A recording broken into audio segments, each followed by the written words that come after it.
বঙ্গবন্ধু গ্রেভে ঢোকার এটা হচ্ছে প্রধান গেট। আর গেট থেকে ঢুকে দেখতে পাচ্ছেন যে বাঁ দিকে আছে মসজিদ এবং ডান দিকে মিউজিয়াম। এই বাঁ দিকে সোজা যে মসজিদটা দেখা যাচ্ছে এবং ডান দিকে এটা হলো মিউজিয়াম প্লাস লাইব্রেরি।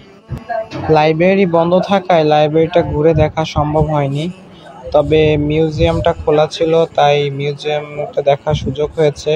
সেখানে বঙ্গবন্ধুর নানা স্মৃতি জড়িত ছবিগুলো ফ্রেমবন্দি করা আছে।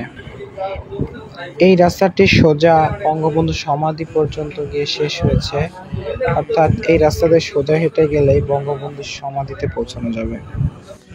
আচ্ছা, সমাধিটা দেখানোর আগে দেখা, এখানে যে মসজিদটা দেখিয়েছিলাম এটা সেই মসজিদ। পাশে একটা যে গাছ লাগানো আছে, ফুল গাছ। আর এটা হচ্ছে মূলত মসজিদটার যে চত্বরটা আর কি।